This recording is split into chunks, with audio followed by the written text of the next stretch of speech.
Comment avoir une juste estime de soi sans tomber ni dans le narcissisme, l'orgueil, ni se dévaloriser ou être écrasé par une image négative de soi, ni tomber sans cesse dans la comparaison?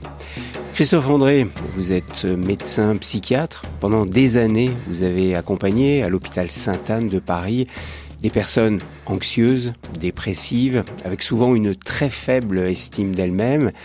Vous êtes bien connu également, Christophe André, pour vos livres, vos podcasts, vos émissions radiophoniques qui accompagnent, qui soulagent des centaines de milliers de personnes en France, mais aussi à l'étranger. On vous doit notamment d'avoir initié la méditation de pleine conscience comme une pratique thérapeutique. Alors Christophe André, votre nouveau livre, publié chez Odile Jacob, s'intitule « S'estimer et s'oublier ». C'est le 3e ouvrage en près de 25 ans que vous consacrez à l'estime de soi. Pourquoi vous semble-t-il si important de revenir et d'approfondir ce thème de l'estime de soi ? D'abord parce que c'est un sujet que j'aime beaucoup et les choses qu'on aime. Enfin, moi, je fais partie des gens qui reviennent beaucoup vers les choses qu'ils aiment. Il y a des gens qui, une fois qu'ils ont approfondi un domaine, ont envie de passer à un autre. Enfin, on est tous un peu comme ça, mais c'est vrai aussi qu'il y a ce plaisir d'affiner, d'aller encore plus profonde, avec tout ce qu'on aime faire. Puis il y a des choses dont on ne se lasse pas, mais pour revenir à l'estime de soi, d'abord, c'est vrai que les 2 livres précédents pouvaient s'assembler avoir fait le tour du sujet. Le premier, qui s'appelait L'estime de soi, était très nouveau à son époque. C'était en 99 et on était parmi les premiers, avec mon collègue François Lelore, avec qui je l'ai écrit, à aborder ce concept d'estime de soi. À l'époque, on parlait plutôt de confiance en soi, qui propose un angle plus limité. La confiance en soi, c'est le sentiment sur ma capacité à l'action, à réussir plus ou moins raisonnablement mes actions. Plus dans le faire que dans l'être. Oui, dans le faire, mais c'est important le faire aussi. Faut pas hiérarchiser, c'est pas l'être et pas mieux que le faire, mais les 2 sont importants. Le second s'appelait Imparfaits, libres et heureux, et dès le titre, c'était clair, mon programme était clair. C'est pour avoir une bonne estime de soi, c'est pas nécessaire d'être parfait. La quête de la perfection est souvent épuisante et stressante pour nous, pauvres humains forcément imparfaits par essence. Et donc j'y développais la notion d'acceptation de soi, de bienveillance envers soi, qui fait partie de l'estime de soi. L'estime de soi, c'est pas seulement se mettre la pression pour bien faire. C'est important d'être exigeant, mais c'est aussi être bienveillant avec soi dans cette quête des progrès personnels. Mais là, ce 3e livre, S'estimer et s'oublier, d'abord, il me semblait nécessaire, j'avais envie de l'écrire, parce qu'on a pas mal de données scientifiques qui sont apparues depuis une dizaine d'années sur justement ces questions d'estime de soi et d'accès à l'estime de soi. On aura l'occasion d'en parler, je suppose, mais comment expliquer, par exemple, que la pratique de la méditation améliore l'estime de soi? Comment expliquer que la pratique de l'altruisme améliore l'estime de soi? Donc, toutes ces données-là, je voulais les clarifier. Puis, il y a aussi quelque chose qui m'a poussé à écrire ce livre, S'estimer et s'oublier. C'est le s'oublier. C'est-à-dire, c'est la constatation que notre époque me semble bien narcissique, bien égoïste, bien égotiste. Alors, faut pas généraliser, bien sûr. Il y a aussi beaucoup de générosité, beaucoup d'élan vers les autres, mais quand même, il y a une tonalité générale du discours ambiant qui me semble véhiculer trop d'égoïsme. Alors justement, une question qui me taraude, c'est est-ce que cette question autour de l'estime de soi est particulière chez les Occidentaux que nous sommes par rapport aux Africains, aux Orientaux, qui ont une vision peut-être moins individualiste que les Occidentaux? Oui, alors ça, c'est des questions très compliquées parce que, bien sûr, c'est un concept occidental. L'estime de soi, c'est clair que ça nous appartient au départ. C'est vraiment les sociétés occidentales, notamment depuis la fin du 19e, le début 20e, où Voilà, il y a beaucoup de mobilité, donc il s'agit d'avoir un sentiment de sa valeur personnelle suffisant pour nous permettre d'affronter la vie, la recherche d'un métier, la recherche d'un partenaire sentimental, le fait de se faire des nouveaux amis, des nouveaux collègues de travail. Comme on bouge beaucoup, nos sociétés sont devenues très mobiles par rapport aux sociétés anciennes. Évidemment, cette question de l'estime de soi, elle est importante. Alors, elle l'est sans doute aussi pour les autres civilisations. C'est évident qu'en Afrique, en Asie, en Océanie, en Amérique, notamment, voilà, les civilisations traditionnelles, il est important pour un individu de se sentir bien avec lui-même, mais sans doute sous une forme différente de la nôtre. Donc c'est vrai que mon discours s'adresse principalement à des occidentaux, mais moi il y a des choses qui me fascinent, c'est que par exemple mes livres sur l'estime de soi sont traduits dans tout un tas de langues et beaucoup traduits et beaucoup lus en Orient. Donc il y a un truc... Notamment en Corée, au Japon, Chine, voilà. Donc il y a quelque chose qui se passe, mais comme vous le disiez, alors ce qui est frappant, c'est que la voie d'entrée en matière d'estime de soi en Orient, très clairement, elle est beaucoup plus attentive au respect des règles d'autrui. C'est-à-dire, pour avoir une bonne estime de soi, il faut se sentir reconnu par le groupe. Alors ça, c'est vrai aussi pour les occidentaux. Pour être intégré dans le groupe. Hein, voilà, mais c'est très important pour les orientaux. Vraiment, chez eux, c'est dans le confucianisme, ça aussi en Chine, hein, la notion de respect des règles sociales, d'assentiment aux règles sociales et de validation par le groupe du fait qu'on est des bons humains, des bons citoyens, est beaucoup plus forte que chez nous. Mais peut-être qu'on est en train de leur exporter nos maux, nos maladies, nos virus concernant le narcissisme, parce que apparemment, chez eux aussi, hein, ces choses traditionnelles se délitent un peu. Alors Christophe André, voyons ce que c'est que l'estime de soi. Entrons un peu dans le cœur du sujet. Déjà, quand vous parlez de l'estime de soi, vous parlez de quoi ? Alors, c'est ce rapport à nous-mêmes qui est un rapport compliqué parce qu'il mélange à la fois des émotions, des jugements, etc. Mais moi, il y a une définition que j'aime beaucoup de l'estime de soi qui est la plus simple et qui est opérationnelle, comme on dit, qui est utile, qui permet d'agir. Finalement, c'est le résultat de la manière dont je me vois, dont je me juge et dont je me traite. Ces trois dimensions sont importantes. C'est-à-dire l'estime de soi, c'est d'abord comment je me vois, comment je me regarde, qu'est-ce que j'ai tendance à voir chez moi. Est-ce que j'ai tendance à voir plutôt mes qualités, mes points forts, ou est-ce que je me focalise plus sur ce qui ne va pas ? C'est comment je me juge. Est-ce que ce que je fais, ce que je suis, je le juge avec beaucoup de sévérité ou au contraire trop de complaisance ?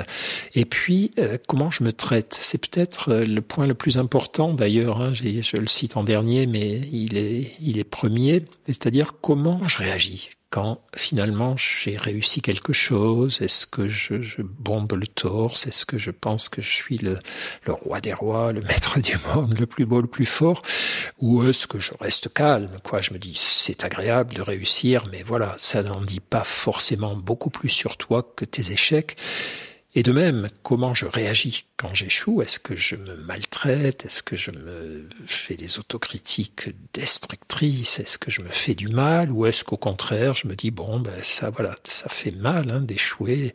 Prends d'abord soin de toi, puis après tu réfléchiras à ce qu'il faut changer pour la suite. Et cette notion de comment je me traite, elle renvoie à une vision de l'estime de soi que j'aime beaucoup, que le premier à énoncer clairement a été Montaigne, quand il parlait de l'amitié que chacun se doit. Pour Montaigne, chaque être humain se doit d'être un ami pour lui-même. Et un ami, c'est quelqu'un qui nous apprécie, qui est à la fois exigeant et bienveillant avec nous. Il ne nous laisse pas faire de bêtises, mais il est sympa quand on souffre. Mais Christophe André, où s'enracine cette estime de soi ou cette non-estime de soi? Est-ce que c'est génétique? Est-ce que c'est lié à l'éducation?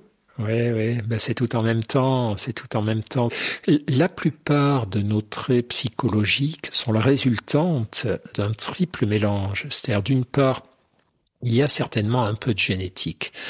Très clairement, quand on regarde les quelques études, il n'y en a pas des tonnes, hein, c'est compliqué à étudier évidemment la génétique de l'estime de soi, mais il faut avoir des tas de couples de jumeaux, certains qui ont grandi ensemble, d'autres qui ont été séparés, etc. Mais on y arrive quand même. Il y a un fond génétique qui est surtout lié à l'équilibre émotionnel. On sait que chez les humains, il y a des humains qui ont des prédispositions aux émotions agréables. Certains vont être optimistes naturellement et d'autres qui pessimistes naturellement. Voilà, qui sont plutôt des bonnes natures, qui ont tendance comme ça, sans effort, à prendre la vie du bon côté, quand des bonnes choses leur arrivent, à les savourer assez naturellement. Et puis d'autres qui sont soit des inquiets, qui même les bonnes choses, ils ont peur que ça ne dure pas. Et ça, c'est génétique, c'est transgénérationnel. Ça, ce sont des prédispositions génétiques. C'est-à-dire la génétique, vous savez, c'est pas quelque chose qui s'impose à nous de façon radicale, en tout cas pas dans ces traits psychologiques-là, mais ce sont des prédispositions qui vont prendre l'ascendant sur notre cerveau si on ne fait pas d'efforts. Je peux avoir des prédispositions génétiques parce que je viens d'une famille où voilà, les gens étaient plutôt des inquiets, des mélancoliques depuis des générations et des générations, et je vais avoir tendance à être comme ça, sauf si je me dis, mon vieux, faut changer, il faut te remuer. C'est ce que vous avez fait. Voilà, c'est ce que j'ai fait moi. Moi, je viens d'une famille, effectivement, où le fond génétique était tristouné, inquiet, des gens, voilà, qui n'avaient pas eu des vies faciles depuis des générations et des générations. Et donc, vous avez travaillé sur vous. Ouais. Et ça vous a peut-être orienté pour devenir l'homme que vous êtes aujourd'hui et le médecin que vous êtes. Ouais. La personne que je suis aujourd'hui n'est pas seulement le fruit des influences génétiques, mais aussi le fruit de l'adaptation et de la lutte contre ces influences. Mais pour l'estime de soi, il y a un petit fond et qui est lié plutôt, à la prédisposition aux émotions agréables qui conditionnent l'estime de soi. Parce que comme vous le savez, les émotions douloureuses tendent à, si j'ai prédisposition à la tristesse, cette prédisposition émotionnelle va me pousser à voir plutôt les choses qui ne vont pas, à être plutôt un inquiet perfectionniste. Et ça, c'est pas super pour l'estime de soi, parce que ça fait de moi un éternel insatisfait, je suis jamais content de moi, etc. Donc, mais Christophe André, je vous interromps, mais pourquoi dans la même famille, donc avec les mêmes gènes, avec les mêmes histoires familiales, vous allez avoir un enfant qui va être plutôt confiant dans la vie, plutôt optimiste, et un autre qui va être un angoissé, un anxieux, ou qui ne va pas s'aimer? Parce que la génétique, ce n'est pas le clonage. C'est-à-dire que la seule chose que dit la génétique, c'est que vous avez des chances plus grandes d'être plutôt un joyeux ou plutôt un triste, selon le nombre d'ancêtres qui l'auront été. Mais ces chances ne sont pas une certitude. C'est pas une transmission en ligne directe et à 100%. Vous avez... C'est valable physiquement et c'est valable psychologiquement. Pareil, c'est comme pour les traits physiques, les familles où les gens sont plutôt des petits bruns ou des petites brunes, statistiquement, il y a plus de chances que les gamins soient comme ça. Puis un jour, il y a un grand blond ou une grande rousse qui débarque. Et l'essentiel du patrimoine génétique, mais tout à coup, il y a le gène d'un ancêtre qui est sorti, au milieu. Bon, c'est comme ça. Donc, pour terminer avec votre question, vous voyez, j'ai fait des réponses très longues sur les influences. Il y a les influences génétiques quand même qui sont pas prédominantes, mais qui existent. Et parfois, il faut lutter contre elles. Il y a bien sûr tout l'acquis, le bain éducatif, le bain affectif. Est-ce que mes parents m'ont sécurisé affectivement? Est-ce qu'ils m'ont valorisé sans trop me valoriser? Comment eux-mêmes fonctionnaient par rapport à l'estime de soi? C'est-à-dire, en gros, comment eux-mêmes digéraient leurs échecs, digéraient leurs succès? Voilà. Donc, il y a tout ce bain affectif, éducatif de ma petite enfance qui pèse très lourd. Lui, par contre, plus lourd, sans doute que les influences génétiques. Et puis après, il y a le bain social, c'est-à-dire la société dans laquelle je grandis peut me mettre des pressions terribles sur l'estime de soi. Les sociétés très compétitives, très comparatives qui poussent sans arrêt les gens à se surveiller, se comparer les uns les autres, ce que les sociologues appellent des tensions comparatives, la nécessité de voir où j'en suis, est-ce que je suis dans le troupeau, est-ce que je suis au-dessus, est-ce que je suis au-dessous. Voilà, ça c'est la troisième touche. Donc c'est ce qu'on appelle en psychiatrie, j'explique souvent ça aux étudiants, c'est le biopsychosocial, le modèle biopsychosocial. Un peu de biologie, beaucoup de psychologie et pas mal de sociologie aussi dans ces influences.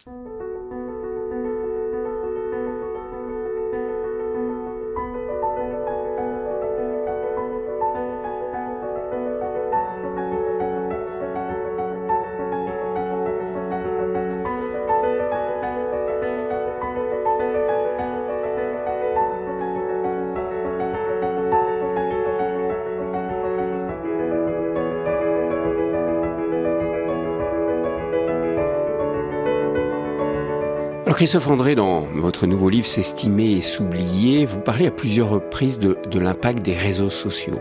C'est vrai qu'on est dans une société où ces réseaux sociaux se sont très rapidement diffusés et vous êtes clair là-dessus, les réseaux sociaux pour vous participent au mal-être et à une certaine destruction de l'estime de soi. Vous pouvez nous donner juste quelques repères pour comprendre en quoi ces réseaux sociaux sont néfastes pour l'estime de soi. Alors, ils sont néfastes de mille et une façons. Alors, ils ont des bons côtés, hein. C'est toujours ça le problème. Enfin, on peut pas faire une charge univoque contre les réseaux sociaux. Il y a des côtés sympas, retrouver la trace de ses vieux copains, de parents, de proches au bout du monde. Bon, tout ça est bien, mais ils ont quand même un effet globalement très toxique. D'abord, ils ont cet effet toxique qui est qu'ils nous coupent du monde réel.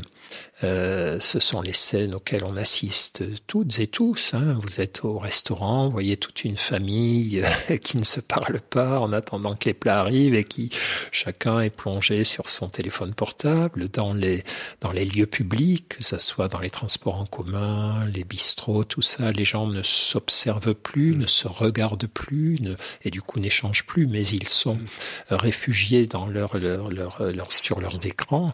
Donc ça, c'est un premier problème pour l'estime de soi, parce que l'estime de soi, elle se nourrit du rapport aux autres. C'est ce qu'on oublie trop souvent, hein. C'est l'estime de soi.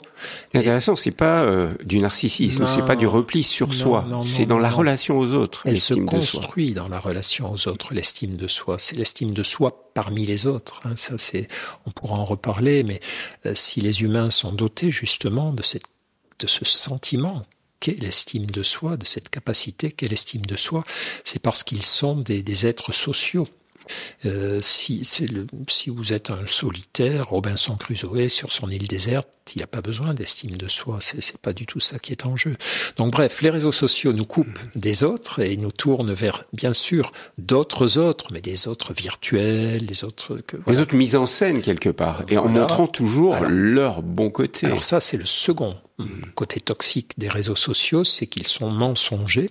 C'est-à-dire qu'en général, les gens n'y disent pas la vérité, même si depuis quelque temps on voit apparaître un souci sur les réseaux sociaux de montrer son corps tel qu'il est, par exemple, chez certains influenceurs, ou de parler de ses états d'âme, mais majoritairement non. On prend la pause, on montre ses muscles, ses succès, ses belles vacances, ses beaux copains, etc. Et donc on se compare toujours à ceux qui sont présentés sous leurs meilleurs aspects, c'est ça? Et ça nuit à notre estime de nous-mêmes. On peut pas faire autrement. C'est-à-dire, ce que doivent comprendre les humains, c'est que leur cerveau est une machine à comparer. Une fois de plus, nous sommes des êtres sociaux, donc dès que vous mettez quelqu'un dans un groupe, inconsciemment, il va se positionner par rapport aux autres. Et c'est ça qui va nous donner le sentiment dans un groupe qu'on est à notre place ou qu'on n'est pas trop à notre place, hein. Si vous arrivez dans un groupe de gens extrêmement différents de vous, de par leur apparence physique, de par leur statut social, de par leur manière de se comporter ou d'échanger, vous allez pouvoir vous sentir tout à fait à votre place parce que vous n'êtes pas trop différent ou au contraire à des années-lumière de ces gens. Alors, ça ne veut pas dire que ça ne sera pas intéressant, que ça ne vaut pas la peine, mais tout à coup, vous allez pouvoir être très insécurisé dans certains milieux, des gens trop beaux, trop riches, trop cultivés, ou semblant l'être, ou au contraire, très à l'aise, très flatté, parce que voilà, il a l'impression que vous êtes très capable, voilà. Et on a des études d'ailleurs très drôles, hein. Si j'ai le temps, je vous raconterai volontiers cette étude qui est un classique, c'est Monsieur Crade et Monsieur Propre. Vous faites venir des volontaires au labo de psychologie, puis vous leur dites, voilà, on va vous faire passer des questionnaires, il y a 2 tables. Ils commencent à remplir leur questionnaire, la table voisine de la leur est vide, mais quelqu'un va arriver bientôt. Et le premier des questionnaires, c'est un questionnaire d'estime de soi. Puis après, on leur en fait passer d'autres. Dès qu'ils ont passé le questionnaire d'estime de soi, vous faites rentrer un autre volontaire qui va lui aussi remplir les questionnaires, mais qui en fait est un comparse. Tantôt, c'est quelqu'un qu'on appelle Monsieur Propre, de très beau, très musclé, très intelligent. Il remplit les questionnaires à toute allure. Il a un parfum magnifique, il est souriant, poli, et il part alors que vous êtes encore à la page 8 de votre questionnaire. Il a fait, lui, les 30 pages en 5 minutes. Et Dans d'autres cas, pour d'autres personnes, on va faire entrer Monsieur Crade. Et Monsieur Crade, c'est l'inverse. C'est quelqu'un qui bâille, qui sent le tabac froid, qui arrive pas à remplir ses questionnaires, qui s'endort sur la table. Enfin bon, qui est pas très reluisant. Et ce qu'on voit, c'est que si vous êtes confronté à Monsieur Propre, quand vous remplissez vos questionnaires, le second questionnaire d'estime de soi qu'on vous fait passer va avoir baissé. Ça a baissé votre estime de vous-même. Vous êtes la même personne, mais vous avez vu quelqu'un qui vous semblait tellement supérieur, et du coup, vous vous sentez inférieur. Et à l'inverse, confronté à Monsieur Crade, entre guillemets... Mais cela veut dire, Christophe André, que nous sommes toujours dans la comparaison, et que la comparaison est l'un des gros problèmes de l'estime de soi ou du manque d'estime de soi. Le mauvais usage de la comparaison. Je crois que le plus simple, le plus important, c'est de considérer qu'on ne peut pas ne pas se comparer. On ne peut pas ne pas respirer, on ne peut pas ne pas penser, on ne peut pas ne pas se comparer.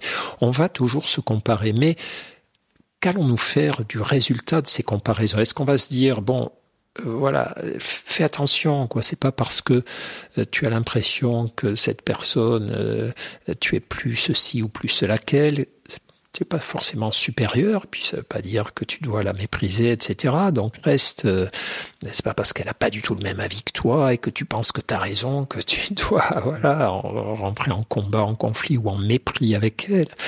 Et surtout les comparaisons vers le haut, c'est pas parce que quelqu'un te semble beaucoup plus fort que toi que il peut pas t'inspirer ou que tu ne peux pas aller vers lui. Ne sois pas forcément intimidé. Les gens plus brillants, plus cultivés que nous, on peut profiter de leur intelligence pour apprendre des choses ou observer comment ils fonctionnent pour se dire, tiens, je peux peut-être m'en rapprocher, je peux peut-être m'en inspirer, etc. Donc, il y a un bon usage et un mauvais usage de la comparaison, mais on compare tout le temps sans s'en rendre compte.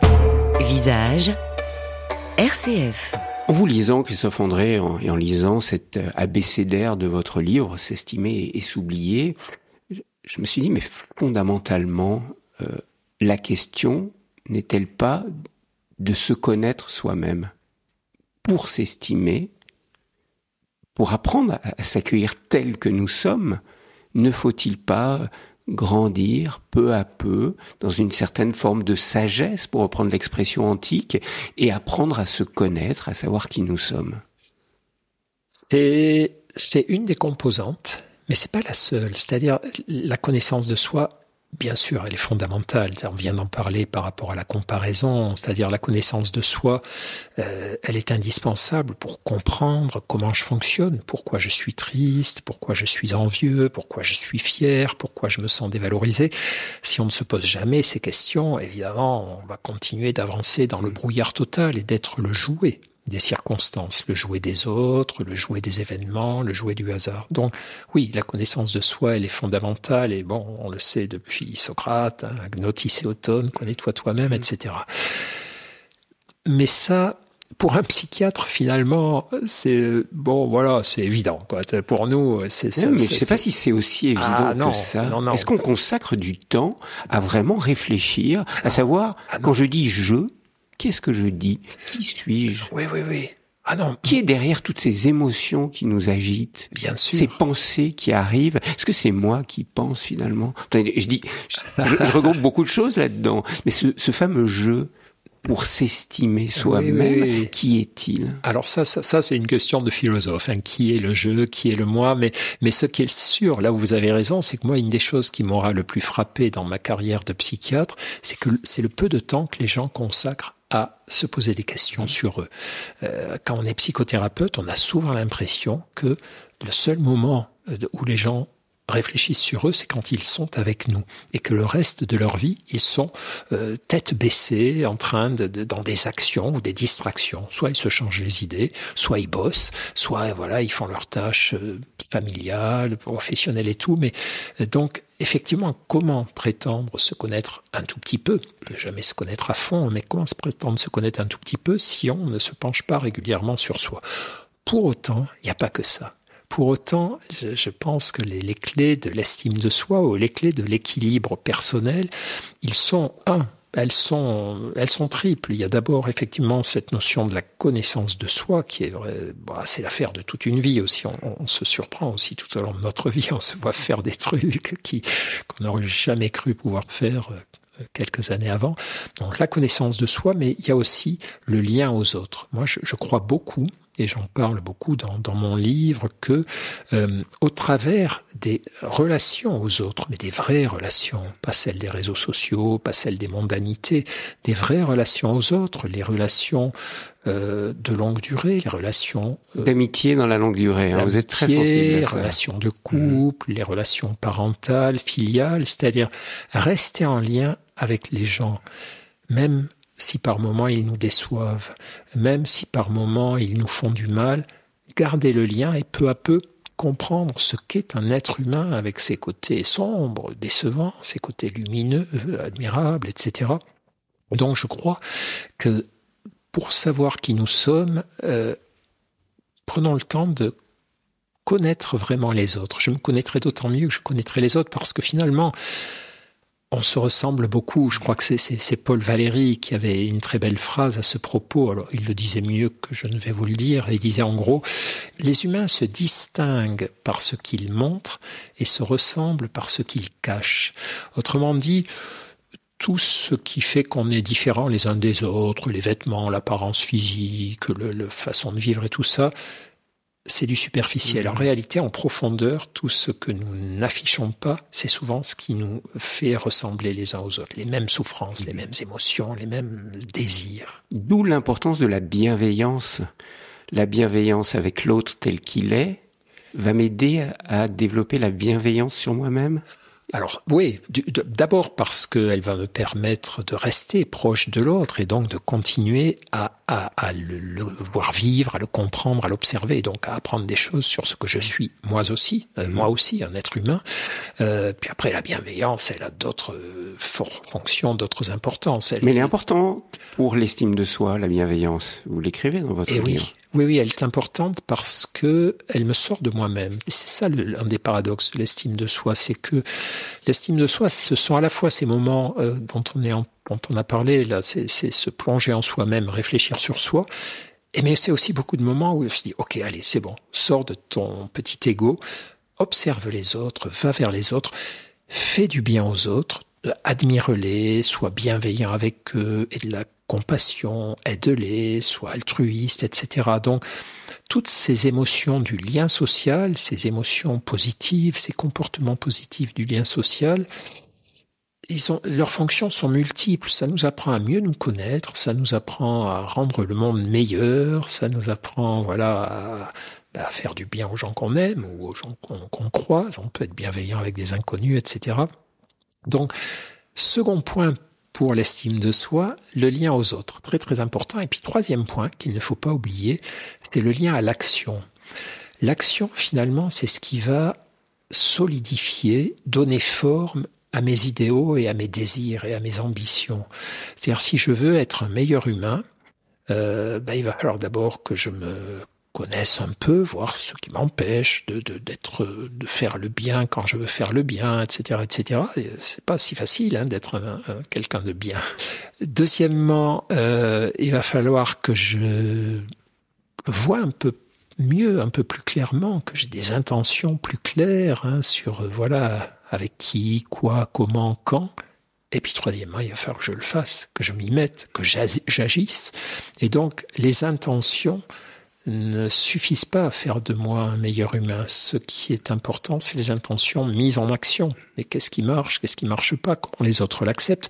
Parfois, j'essaie d'être bienveillant avec les gens et ça ne marche pas parce qu'ils sont mal à l'aise avec j'en fais trop, je ne le fais pas au bon moment, ou pas de la bonne façon. Donc c'est l'action qui me donne des informations sur la manière d'avancer.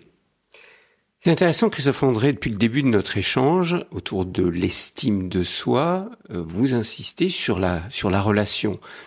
C'est pas du narcissisme que de travailler sur l'estime de soi. Je crois que ça, c'est important de le dire. Comme c'est pas du narcissisme que de pratiquer de la méditation. Ouais. Ah non. Le narcissisme, il faut bien comprendre ce dont il s'agit, en tout cas pour les psys, ce qu'on appelle narcissisme, c'est pas du tout une bonne estime de soi. Au contraire, tous les travaux qu'on a montrent que les personnes qui sont dotées d'une bonne estime d'elles-mêmes, elles sont assez peu centrées sur elles. elles réfléchissent sur elles, bien sûr, elles font régulièrement le point sur qu'est-ce qui va bien, qu'est-ce qui va pas bien dans ma vie, qu'est-ce que je dois changer, et toutes ces choses-là, mais la plupart du temps, elles sont tournées vers les autres et vers le monde. Quand elles arrivent dans un endroit, dans une réunion, dans une soirée, dans une voilà, où que ce soit, dans un groupe humain, elles sont beaucoup plus intéressées à aller vers les gens, à les écouter, à apprendre d'eux, à les comprendre, qu'à se poser des questions du style « qu'est-ce qu'on va penser de moi ? Est-ce que je vais dire des choses intelligentes ?» Donc, donc, inversement, quand on n'a pas d'estime de soi, on ne va pas vers l'autre. Et c'est même un des symptômes. Lorsque les gens qui ont une mauvaise estime d'eux-mêmes, la mésestime de soi, comme c'est une souffrance, comme ça fait souffrir de ne pas s'estimer, on se sent pas bien avec soi, on se sent pas bien avec les autres, on a toujours l'impression de ne pas être à sa place. Toute souffrance replie notre attention sur nous-mêmes. Si j'ai très mal au dos, très mal aux dents, très mal à la gorge, je suis un peu focalisé sur ce mal de dos, sur ce mal de dents. J'ai du mal, à m'intéresser à ce qu'il y a autour de moi. Et si j'ai très mal à l'ego, si j'ai des grands complexes, eh bien, je suis trop focalisé sur moi. Et le paradoxe, pour revenir aux narcissiques, c'est qu'ils ont mal à l'ego. Les narcissiques, c'est des gens insécurisés qui veulent à tout prix qu'on les admire, qui veulent à tout prix être supérieurs aux autres. Et donc, ils passent leur temps à essayer de s'imposer aux autres, à parler d'eux, à vouloir obtenir des faveurs. Enfin, il y a une jolie phrase de Gide qui résume bien la philosophie narcissique. Et encore, c'est le côté sympa des narcissiques, il dit « Je veux pas être aimé, je veux être préféré. Je veux pas qu'on m'aime, je veux qu'on me préfère, je veux être celui qu'on aime le plus. Voilà, je vais être au-dessus des autres. » Mais ça rend malheureux, non? Parce que ça rend horriblement malheureux. On n'est jamais aimé suffisamment. Et puis on ne réussit jamais assez suffisamment, on n'est jamais assez admiré, etc. Les narcissiques, ils sont jamais heureux parce qu'ils sont toujours soit dans le stress de dominer, soit quand ils y sont arrivés, quand ils arrivent parfois à être dominants, à être élus, à être tout ce que vous voudrez, dans le stress de ne plus l'être, ou d'avoir des concurrents, ou qu'on les aime moins, ou de ne pas avoir le pouvoir. Donc ça, c'est la quête des narcissiques. Après, il y a des mauvais côtés aussi, chez les personnalités narcissiques. Ce sont des gens qui ont tendance quand même à mépriser un peu les autres, c'est-à-dire à prendre les autres de haut, à se considérer comme toujours supérieurs et donc à s'attribuer des droits supérieurs. Le problème des narcissiques, c'est pas seulement qu'ils se croient supérieurs, c'est que ils mettent ça en application. Ils considèrent qu'ils ont le droit de parler plus longtemps que vous en réunion. Ils ont le droit de vous passer devant dans une file d'attente parce que leur temps est plus précieux que le vôtre. Et ça, quand même, c'est des énormes problèmes pour la vie en société. Mais ce n'est pas une bonne estime de soi, l'estime de soi des narcissiques. C'est une estime de soi fragile, instable, en quête de reconnaissance et de domination. Et c'est pas une bonne idée du tout. Et la notoriété? Parce que là, en vous écoutant, il y a les narcissiques et puis il y a les stars. Il y a une entrée d'ailleurs, star dans votre livre. Ce sont des gens qui sont reconnus, aimés. C'est pas facile, visiblement, d'être une star. C'est pas facile, la notoriété. Est-ce que la notoriété permet vraiment l'estime de soi? Elle contribue à l'estime de soi ou pas? Alors, ouais, quand même. Faut pas raconter de blagues. La notoriété, c'est comme la richesse. Finalement, si j'ai la chance d'être très riche, faut pas me plaindre. Alors, la richesse a des inconvénients. Je vais payer beaucoup d'impôts. On va me demander beaucoup de choses. Enfin bon, mais ok. Alors dans ce cas, c'est pas compliqué. Donnez tout et choisissez la pauvreté. Mais ça a aussi des avantages en termes de liberté, en termes de générosité. Et la notoriété, c'est pareil. C'est-à-dire, bien sûr, alors moi, de temps en temps, j'ai pu bavarder avec des stars, des gens qui font du cinéma, qui sont très connus, etc. Et c'est vrai que ça leur complique la vie. Ils sont obligés pour pas être arrêtés dans la rue tous les 3 mètres, d'avoir des lunettes noires, une casquette, de se cacher, Mais ça a fait grandir leur estime d'eux-mêmes, si vous avez échangé avec eux? Eh bien, ce qui m'a beaucoup frappé, c'est que c'est comme si c'était dissocié. C'est-à-dire, vous pouvez très bien être une grande star ou quelqu'un qui a très bien réussi dans sa vie et toujours nourrir des doutes par rapport à vous parce que il y a quelque chose qui peut apparaître qui est de l'ordre du sentiment d'imposture. toute cette espèce d'idéalisation dont vous êtes l'objet, cette adoration dont vous êtes l'objet, intuitivement, vous sentez que c'est pas mérité, que vous êtes quelqu'un d'ordinaire finalement, et de voilà, ni mieux ni moins bien que les autres, que vous avez peut-être 2-3 petits talents qui vous ont permis de passer au-dessus des autres, mais qu'il y a eu beaucoup de chance, il y a eu beaucoup de rencontres. Vous savez, dans tout succès, il est dû 1 à mes efforts ou mes talents, 2 à la chance, et 3 à tous les autres. Tous les gens qui m'ont formé, aidé, aimé. Donc, les stars assez lucides le savent parfaitement, et du coup, leur estime de soi, elle n'est pas forcément trop boursouflée. Et alors, Christophe André, parlons de vous, parce qu'il y a une entrée Christophe André dans S'estimer et s'oublier dans ce livre. Qu'est-ce que votre personnage public, puisque dans un certain domaine, vous êtes devenu une star du développement personnel, de la psychologie, enfin, vos livres se vendent bien, des millions de personnes vous connaissent. Qu'est-ce que votre personnage public vous a enseigné sur l'estime de vous-même? Bon, alors, je suis quand même pas une star.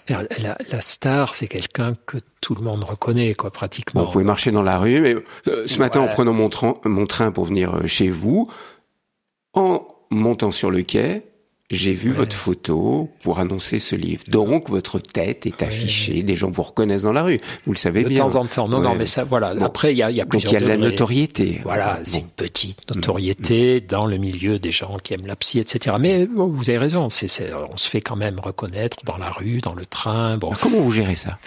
Eh ben, alors. Sincèrement. Sincèrement, c'est très intéressant. D'abord, je m'en réjouis. Sincèrement, je m'en réjouis. Mais ça, alors, pour me justifier, peut-être, moi, je suis médecin. Pendant très longtemps, j'ai été un médecin anonyme, quoi, jusqu'à, 40 ans, jusqu'à ce que mes livres deviennent des succès. J'ai soigné tranquillement, et ma grande joie de professionnel, c'était quand mes patients me remerciaient de les avoir aidés, de les avoir guéris, de les avoir sauvés, etc. Voilà. Et il s'est trouvé que mes livres, ont commencé à bien marcher à un moment donné, et que les remerciements de lecteurs, de lectrices sont arrivés, des gens qui m'écrivaient, qui me disaient la même chose que mes patients. Donc pour moi, ça a été une continuité de mon travail de soignant, de soigner, entre guillemets, d'aider, en tout cas à distance, par mes livres. Donc ça m'a toujours fait plaisir. Après, le fait d'être reconnu, c'est un peu flatteur, c'est un peu touchant, et c'est plutôt agréable, parce que les gens qui me reconnaissent et qui m'arrêtent, c'est pour me dire des choses gentilles. S'ils m'arrêtaient pour m'engueuler, j'aimerais moins. C'est positif dans un processus. Non, ça me sécurise, ça me fait du bien. Ça vous fait du bien. Non, ça va. Mais on peut prendre la grosse tête. Alors, je prends pas la grosse tête pour plusieurs raisons. D'abord parce que je suis parti de loin. Non, moi, j'étais pas du tout sûr de moi pendant une grande partie de ma vie. Donc, bon, voilà, premier point. Deuxième point, ça m'est arrivé tard. Je pense que le drame, c'est certainement que le succès, la célébrité, la notoriété vous arrivent alors que vous êtes en construction à 18 ans, 20 ans. Des jeunes acteurs ou des jeunes chanteurs. Voilà, le succès très tôt brouille les repères. Moi, je savais ce que c'était la vie, le travail, tout ça. Donc ça m'arrivait tard, j'étais un peu plus calme. Et puis, j'ai eu la chance d'être bien accompagné. Par exemple, ma famille, mon épouse et mes 3 filles, se sont toujours totalement foutus du fait, et ça les agaçait même. Elles n'aiment pas quand les gens m'abordent, voir ma photo, donc quand il y a des couvertures de magazines dans le métro et tout, ça les agace beaucoup, quoi. Elles me regardent jamais quand je passe à la télé, elles lisent vaguement mes livres et encore, donc ça c'est un petit rappel à l'ordre du fait que la vie est ailleurs. Elle participe à aider ce que vous écrivez dans votre livre, l'homme dont on parle quand on parle de mes livres n'existe pas. Ouais, ça c'est Bobin, c'est génial. Ça, l'homme dont on parle quand on parle. Vous le citez souvent, Bobin, vous vous sentez proche de lui. Et ça, c'est vous, ça, l'homme dont on parle quand on parle de mes livres n'existe pas. Vous le citez, mais est-ce que vous ressentez ça? Complètement. Oui, parce que non, mais les gens nous idéalisent tellement que c'est touchant, évidemment. Mes lectrices et mes lecteurs, ils pensent que je suis toujours zen, que je fais toujours de la méditation des heures et des heures par jour, que voilà. Vous êtes un grand sage. Oui, voilà. Oui. Non, je suis un apprentissage comme eux, faut pas croire. Je fais de mon mieux. Non. Et puis le troisième point, je disais voilà, j'ai été bien accompagné par mes intimes qui se foutent totalement de ma notoriété et par des amis proches. Voilà, des gens, par exemple, comme Christian Bobin et Mathieu Ricard m'ont beaucoup appris sur ces histoires-là. Christian Bobin, qui lui-même était très attentif à ces choses-là. Et un jour, je lui écrivais, j'en parle dans mon livre, je sais plus trop à quelle entrée, je le félicitais. Il a reçu le Grand Prix de l'Académie française, là, je sais plus quelle année. Donc j'écris, cher Christian, je suis vraiment content pour toi. C'est bien qu'on reconnaisse, etc. Et il me répond quelque chose, du genre, oui, merci, Christophe, merci, mais tu sais, la reconnaissance, les applaudissements, tout ça, c'est du poison. D'ailleurs, regarde, on parle de salve d'applaudissements comme on parle de salve de mitraillettes. Tu vois, c'est mauvais, quoi, pour nous. Et puis Mathieu Ricard aussi, qui, voilà, un bon bouddhiste, lui a fait en permanence la chasse aux boursouflures de l'ego. Et je raconte là aussi cette dans le livre cette anecdote là où vous êtes sur scène et le présentateur ne cesse de faire des louanges sur vous deux. Et lui, il ferme les yeux pendant... Voilà, Mathieu, il y a 3000 personnes qui regardent et je vois le Mathieu qui ferme les yeux pendant le déluge de compliments. Donc après la conférence, je dis, mais Mathieu, pourquoi tu fermais les yeux? Il dit, parce que ça ne me concernait pas, fond, moi, tout ça, c'est compliments. Et donc, je fermais les yeux pour, non pas savourer, mais remercier mes maîtres. Je leur dis, voilà, tous ces compliments qu'on m'adresse, d'abord c'est sans intérêt, et puis surtout, c'est à vous que je le dois, mes chers maîtres, donc je repense à vous, je vous dédie cet instant. Voilà, les compliments glissaient sur les plumes de Mathieu comme la pluie sur les plumes des canards. Et inversement, Christophe André, la notoriété entraîne aussi des critiques, des vacheries, comme vous dites. Comment vous avez géré ça, vous, pour l'estime de vous-même, vous qui êtes sensible? Comment vous avez géré ces critiques qui continuent à, je veux pas dire à pleuvoir, mais à vous concerner, vous et tous ceux qui sont dans le développement personnel, par exemple? Oui.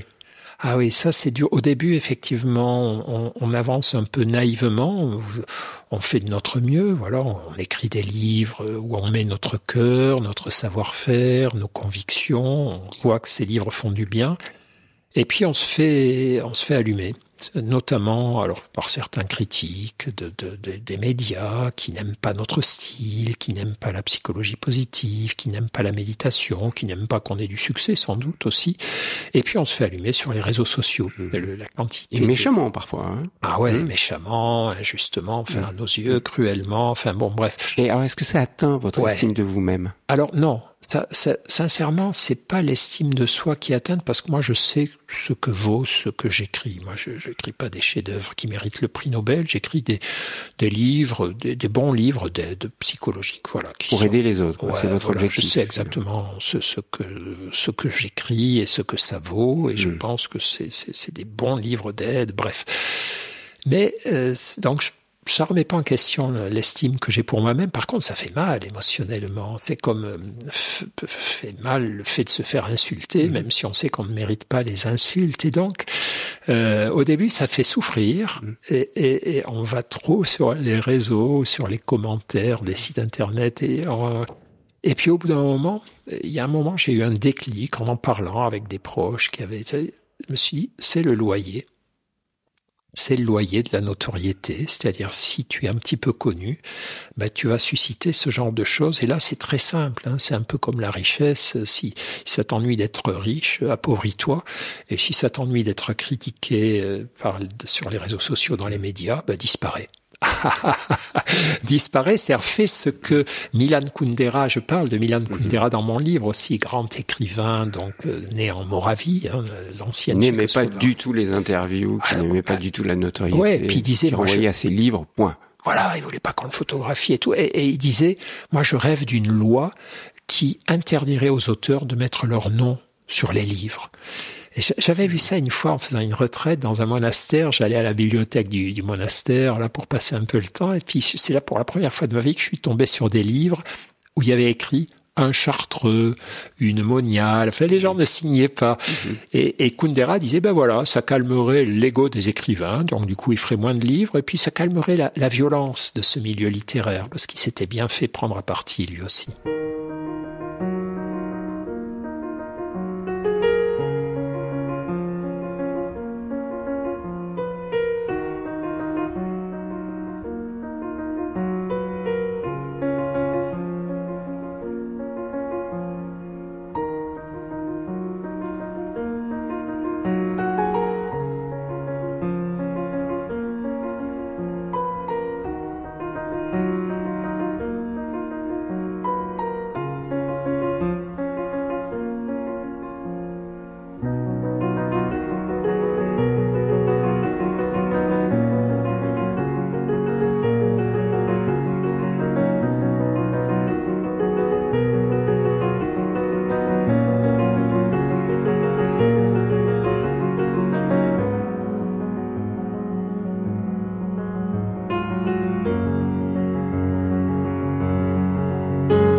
Christophe André, dans le titre de ce livre, S'estimer et s'oublier, vous parlez de l'estime de soi, on vient d'en parler longuement, mais j'aimerais qu'on parle maintenant de s'oublier. On a l'impression que c'est antinomique. Ouais. Si on s'estime, on s'apprécie, on a confiance en soi, et pourquoi le s'oublier est important ? Et qu'est-ce que vous entendez par ce s'oublier ? Ouais, il est très important, c'est pour ça que j'ai voulu le mettre dans le titre. Alors mon éditrice Odile Jacob me disait « Oui, mais attendez, les gens ils veulent pas s'oublier, Christophe. » Et je lui disais « il ferait mieux de s'oublier un peu quand même parfois. » Et ce titre est programmatique. Alors exactement, j'aurais dû choisir comme titre « S'estimer puis s'oublier » dans l'ordre, dans cet ordre. C'est important de s'estimer, donc on a largement évoqué pourquoi, vivre en paix avec soi, avoir un bon rapport avec soi-même nous permet d'accomplir des tas de choses tranquillement. Pour avoir un bon rapport avec les autres, voilà, on l'a vu. Dans notre vie, pour nous, pour les autres, pour le monde, etc. Ok. Mais l'estime de soi, au fond, faut pas en faire un but, faut pas en faire une obsession. C'est comme la santé, c'est important de prendre soin de sa santé parce que si on a une santé correcte, on va pouvoir agir, vivre. Et les gens qui ont des problèmes de santé savent à quel point c'est parasitant pour eux, ça complique ce qu'ils veulent faire de leur vie. Donc, faut s'occuper de sa santé, mais faut pas en faire une obsession. Faut pas que chaque geste de notre vie soit destiné à promouvoir notre santé. Faut pas devenir hypocondriaque, faut pas devenir un obsédé de la bonne santé, etc. C'est un outil, c'est une voie, la santé, pour aller vers nos idéaux, nos objectifs. L'estime de soi, c'est pareil. L'estime de soi, c'est pas une fin en elle-même. Il faut pas s'estimer pour le plaisir de s'estimer. Il faut s'estimer pour faire la paix à l'intérieur de soi-même, pour pacifier nos incohérences, nos insatisfactions, nos instabilités, nos ambitions inutiles. Il faut faire ce ménage à l'intérieur de soi pour pouvoir sortir ensuite à l'extérieur et une fois de plus se tourner vers les autres, vers le monde, etc. Et donc cet oubli de soi, je crois qu'on l'évoquait tout à l'heure, c'est un des symptômes. Quand les gens vont bien en matière d'estime de soi, le nombre de pensées autocentrées descend considérablement. Ils sont pas centrés sur eux, ils sont ouverts vers les autres. Quand on va mal, on est centré sur soi. Quand on vient de se faire critiquer, quand on vient d'échouer, on a beaucoup de pensées centrées sur soi. C'est pas un problème, il faut réfléchir sur soi de temps en temps, mais au bout d'un moment, il faut sortir, ouvrir la porte, ouvrir la fenêtre et sortir à l'extérieur. Donc l'oubli de soi, c'est un truc central. Mais Christophe André, comment vivre ça avec l'éducation judéo-chrétienne que beaucoup ont reçue? Je suis sûr qu'il y a des gens qui nous écoutent et qui se souviennent de l'éducation qu'ils ont reçue, où on leur a toujours dit oublie-toi toi-même, renonce à toi-même, ton moi est haïssable. Vous voyez ce côté... Non, mais je comprends. Et c'est pour ça, mais Thierry, c'est pour ça que j'ai pas appelé le livre S'oublier ou Oublie-toi. Je l'ai appelé S'estimer et s'oublier. S'estimer et s'oublier. C'est-à-dire qu'en fait, c'est très important d'avoir une bonne estime de soi. Et effectivement, c'est la première étape. Et j'explique ça dans le livre de mon mieux, et puis notamment dans les 2 précédents livres. Mais ce n'est qu'une étape. L'oubli de soi, c'est vraiment le symptôme qu'on a fait le boulot. Et attention, l'oubli de soi, c'est pas la répression de ce que nous sommes, c'est pas le déni de nos besoins, c'est pas la suppression ou l'agression de soi. L'oubli de soi, c'est un allègement. C'est se dire, prends soin de toi, tu en vaux la peine, et plus tu auras pris soin de toi correctement, moins tu auras besoin de t'interroger sur qui tu es, qu'est-ce que tu vaux, qu'est-ce qu'on pense de toi, parce que l'action, les interactions te deviendront légères. Donc vraiment, il faut prendre cette notion d'oubli de soi comme un allègement de ce que les bouddhistes appellent l'ego, c'est-à-dire la partie inquiète de l'estime de soi, la partie revendicante. Voilà, il faut qu'on me regarde, il faut qu'on m'aime, il faut qu'on m'admire, il faut que je réussisse. Toute cette partie-là, c'est bien de s'en alléger. Par contre, il ne faut pas s'alléger de cette bienveillance pour soi. C'est si je suis chrétien, Dieu nous a fait à son image, et donc on n'est pas des monstres, on n'est pas des monstres, on est juste imparfait, un peu claudiquant. On vaut la peine d'être aimé, on vaut la peine de s'aimer, et plus on le fera, plus on sera léger. Vous parlez, Christophe André, en médecin, en psychiatre, mais la spiritualité est souvent là. Elle affleure. On va dire, je ne veux pas dire souvent là, mais elle affleure. J'ai l'impression qu'il y a des forts parallèles entre les enseignements spirituels, et je le mets au pluriel, et puis ce travail dont vous parlez d'estime de soi et d'oubli de soi. Oui, bien sûr. Après, moi, je suis dans une situation particulière. C'est-à-dire, d'une part, j'ai, comme la plupart des humains, je pense, une vie spirituelle, j'ai une foi que j'essaie de nourrir l'une et l'autre de mon mieux, mais... Il s'est développé avec le temps, que vous n'aviez pas une certaine époque, qui s'est développé, mais ça je renvoie à d'autres émissions plus anciennes que nous avions fait ensemble. Absolument. Moi j'ai grandi dans la foi communiste, c'est-à-dire qui récuse toute forme de religion. C'était ma famille, et j'ai été heureux, et j'en ai gardé des choses. Tu croyais en l'homme? Ouais, voilà, absolument, l'homme, en ses vertus, en ses valeurs. Puis j'ai découvert le catholicisme, grâce à mon épouse et sa famille, puis le bouddhisme, grâce à l'ami Matthieu Ricard. Donc moi, je me définis comme un chrétien, c'est clair, et ma spiritualité est très marquée par ça, mais je suis pas... J'ai de leçons à donner à personne dans ce domaine. Autant il me semble qu'en psychologie, à force de travail, d'études, de 40 ans de métier, d'aide, d'accompagnement, je peux me permettre d'avoir un avis et de le donner et de conseiller. Autant alors en matière de foi et de spiritualité, je suis un bricoleur, donc j'en parle, mais très prudemment, et donc bien sûr que ça affleure, comme vous l'avez dit, je pense que c'est perceptible, mais je suis très très prudent parce que là, je crois qu'il y a des gens bien meilleurs que moi pour parler de ça. Il y a des gens bien meilleurs que moi pour montrer des directions, et voilà. Est-ce que la prière, la méditation participent à une meilleure estime de soi? Ou est-ce qu'au contraire, la pratique de la méditation, de la prière est là pour tuer notre ego? Alors, les effets, quand on observe ce que ça donne, en tout cas pour la méditation, qui a été l'objet de pas mal d'études quand même à ce niveau-là, la méditation est bonne pour l'estime de soi parce qu'elle est un outil à la fois de pacification de nos tourbillons intérieurs, de nos bouillonnements intérieurs.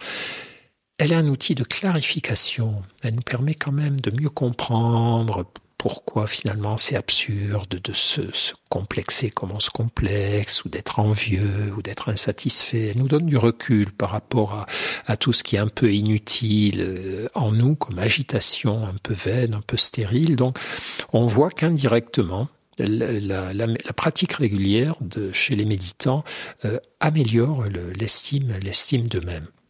La prière, on n'a pas d'études, mais intuitivement, moi, ce que je pense, c'est que la prière, elle est très très bonne pour l'estime de soi, parce que d'abord, elle me sort de moi-même, elle me rappelle que il y a des grâces qui peuvent m'arriver, qui ne dépendent pas forcément de mes efforts ou de mes mérites, des choses qui sont au-dessus de moi, qui vont pouvoir arriver dans ma vie, à condition que je les accueille, à condition que je pense que je suis pas le maître absolu à bord. Je suis le capitaine du navire peut-être, mais il y a quand même le vent, il y a quand même les vagues, il y a quand même des tas d'autres choses qui vont peser sur ma croisière, sur mon cap, et la prière, elle est bonne pour l'estime de soi, parce qu'à la fois elle m'apporte de l'humilité.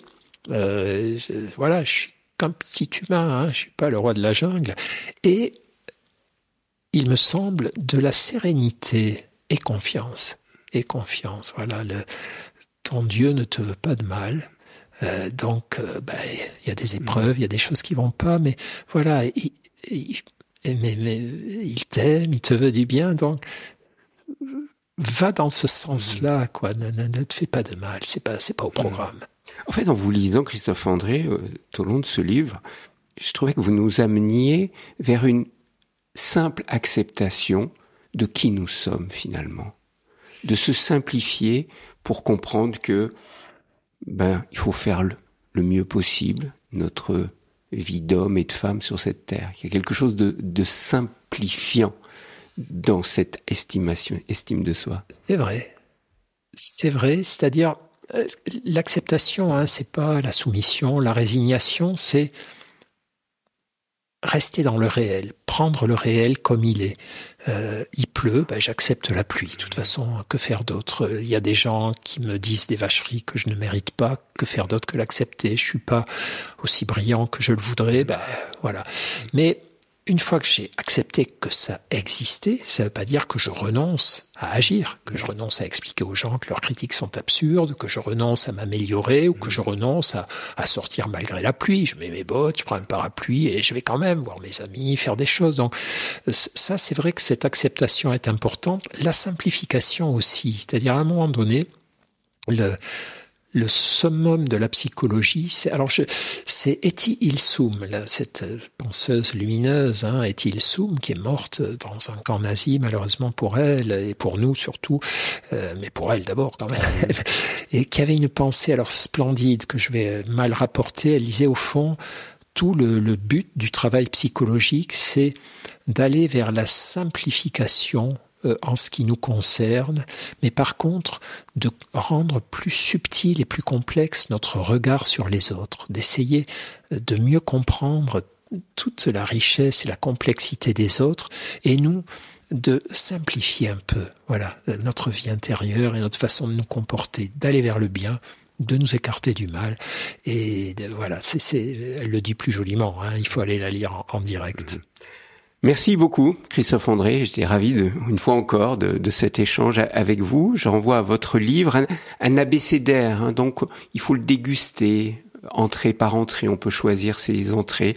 Et donc, ce livre s'intitule « S'estimer et s'oublier » que vous venez de publier aux éditions Odile Jacob. Et puis, un grand merci pour tous ces échanges que nous avons depuis des années maintenant. Et c'est le dernier entretien que je vais vivre avec vous avant d'arrêter ce métier. J'étais ravi depuis plus de 20 ans de vous rencontrer, Christophe André. Merci beaucoup Thierry, ces entretiens m'ont moi aussi beaucoup apporté, beaucoup nourri. Je suis très triste de savoir que on ne pourra plus écouter de nouveaux dialogues. Mais on pourra écouter les anciens. On pourra réécouter bien sûr, c'est l'avantage des podcasts. Tout le travail que vous avez fait avec tant de personnes. Merci beaucoup. Merci Christophe.